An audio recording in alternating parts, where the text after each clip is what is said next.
My name is Sophia Bennett. I am 34 years old and I own a chain of 8 successful upscale cafes across the city. 6 months ago, my husband disappeared in the middle of the night. He left nothing behind except divorce papers. My father told me not to waste another second on him.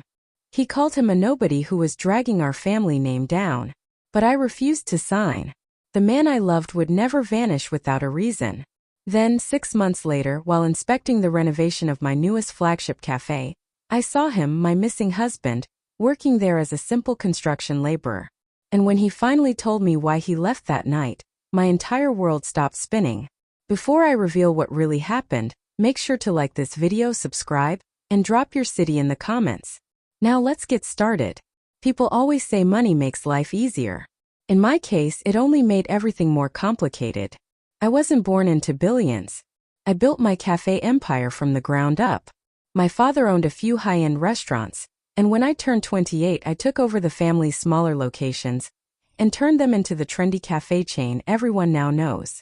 Business magazines called me the rising queen of specialty coffee. But none of that success ever mattered to me as much as my family. My husband, Lucas, was the complete opposite of the world I came from. He wasn't rich. He didn't have powerful connections. When my father first met him, he looked at Lucas's simple jeans and plain shirt and later whispered to me, "Men like him don't belong in our circle." But Lucas never cared about status. He was gentle, patient, honest, the kind of man who would wake up early to fix the espresso machines himself instead of calling technicians. The kind who remembered every regular customer's name and order. The kind who could make our 5-year-old daughter, Mia, laugh even when she was sick. And that was exactly why I fell in love with him. We had been married for 6 years. To the outside world our life looked perfect, but inside my father's large house the tension never left. My father never accepted Lucas. He never said it to his face, but I saw it in every cold glance. Every family dinner felt like walking through a minefield. One night after Lucas excused himself to put Mia to bed, my father leaned across the table. "You still have time to correct this mistake," he said quietly. I frowned. "What mistake?" He stared at me. "This marriage. You should be with someone who can actually grow our business. My business partner's son would be perfect for you." I couldn't believe my ears. "Dad, I'm already married." He smiled coldly. "You can change that." His voice was calm but the words were heavy. "I love Lucas," I said. My father leaned back. "Love doesn't expand empires, Sophia."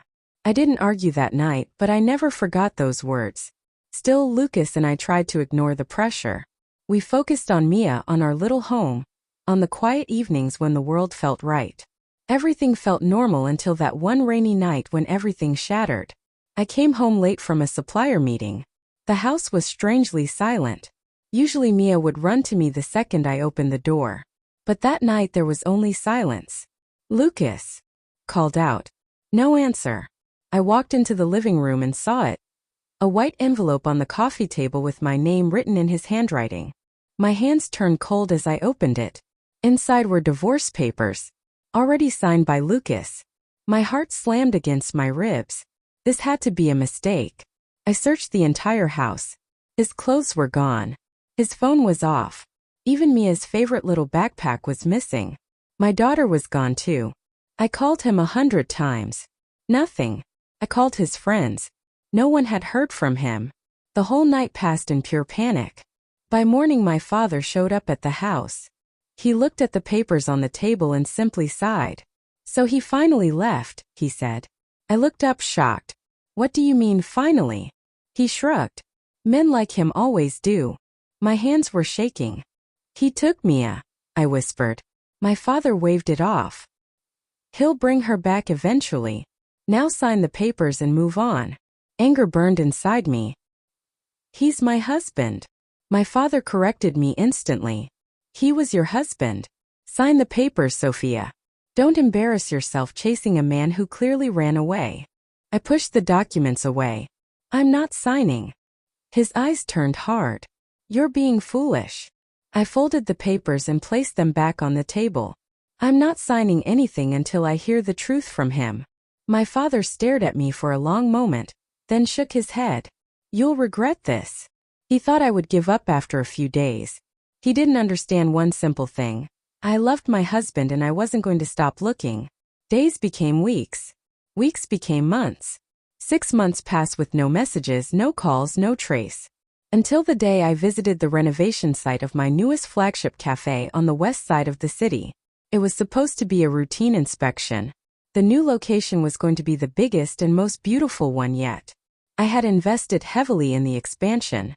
I stepped out of my car wearing jeans and a simple white blouse, safety helmet in hand. The site manager walked beside me, updating me on progress. "We're actually ahead of schedule, Miss Bennett." I nodded, but my mind was only half there. Even after 6 months, I still caught myself scanning every crowd for Lucas's face. We walked deeper into the half-finished space. Dust floated everywhere. Workers carried tools and materials. Then my feet suddenly stopped.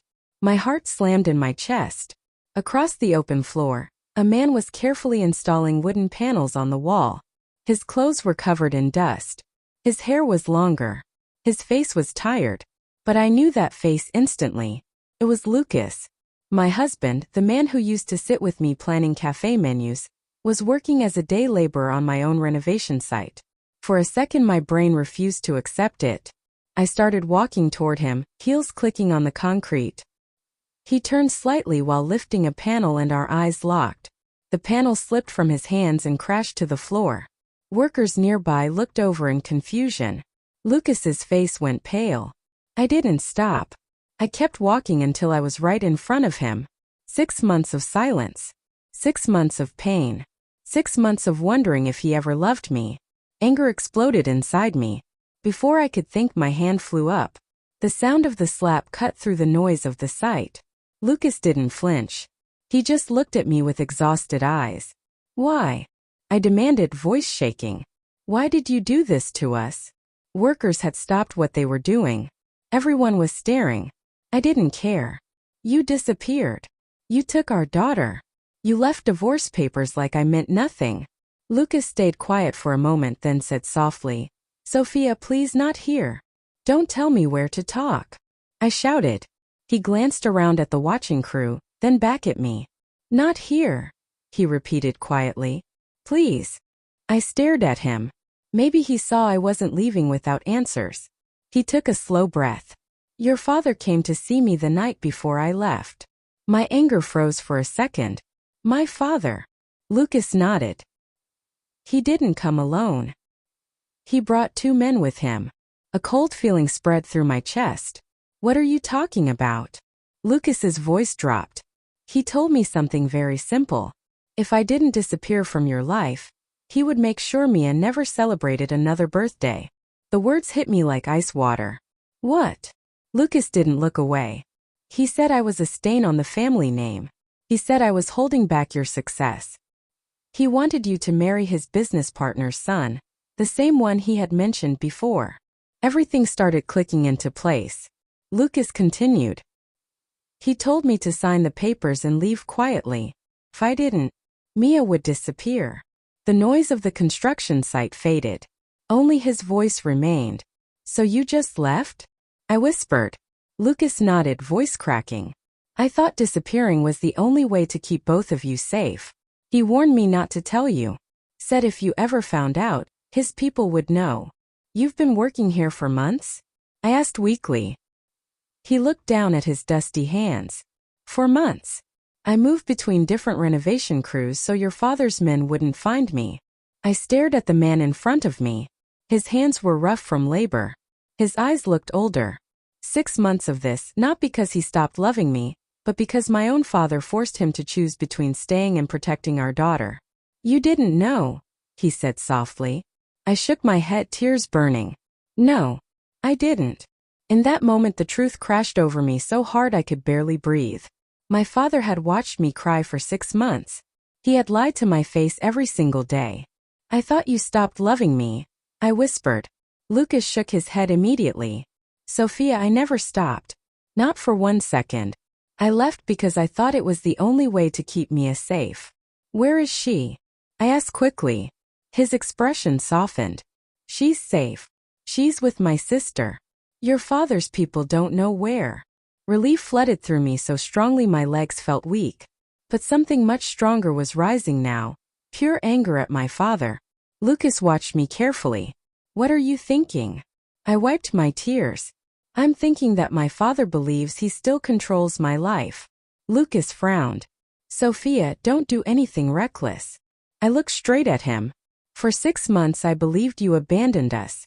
Now I know the truth. I'm not letting him destroy our family. That same evening I made several quiet phone calls. The next week my father hosted his usual large family and business gathering at his house. The place was packed with relatives, partners, and the man he had always wanted me to marry. His business partner's son, sitting right beside him like he already belonged. My father stood in the center of the room, smiling confidently as he spoke about future expansions. When I walked in, everyone turned. Sophia, my father said with a pleased smile. You finally made it. You look well. I assume you've come to your senses. I didn't smile back. I walked straight toward him. The room grew quiet. My father raised his glass slightly. I was just telling everyone my daughter is about to make a decision that will take our businesses to the next level. I looked around at every face watching me. Actually, I said calmly, I have something to say too. My father's smile faltered. What is it? I took a deep breath. For 6 months my father told me my husband left because he wanted money. He called him a nobody. He pushed me to sign divorce papers and move on. My father stepped closer. Sophia, that's enough. But I kept going. Do you know what really happened? The room went completely silent. I looked directly at my father. You threatened him. You told him if he didn't disappear, you would make sure our daughter never celebrated another birthday. A wave of shocked whispers spread through the crowd. My father's face turned pale. That's a lie, he said quickly. I stepped closer. The man you called worthless spent 6 months working as a laborer on my own cafe site, just to protect his family. The silence was deafening. My father's business partners stared at him in disbelief. You destroyed my marriage, I said. You made me believe the man I loved had betrayed me. My father clenched his jaw. I did what was best for the family business. I shook my head. No. You did what was best for your ego. I took off the expensive watch my father had given me years ago, the symbol of everything he stood for, and placed it on the nearest table. You can keep your empire. Gasps filled the room. My father stared in disbelief. You're being emotional. I looked at him one last time. No. I'm being a mother and a wife. Then I said the words he never expected. I choose my family. I turned and walked toward the door. Behind me my father's voice rose. If you walk out now, don't expect to come back. I paused for half a second but I didn't turn around. I kept walking. Outside the gates a car was waiting. Lucas stood beside it in clean clothes, eyes still tired but full of hope. When he saw me coming toward him, uncertainty crossed his face. I stopped right in front of him. Are you ready to go home? I asked. Lucas looked surprised. Home? I smiled softly. Wherever we go together. For a moment he said nothing. Then he nodded. We got into the car and drove away, leaving behind the big house, the forced empire, and the man who thought control mattered more than love. The truth was simple. The man my father called a nobody was the only man who had ever truly loved me, and I was never letting him go again.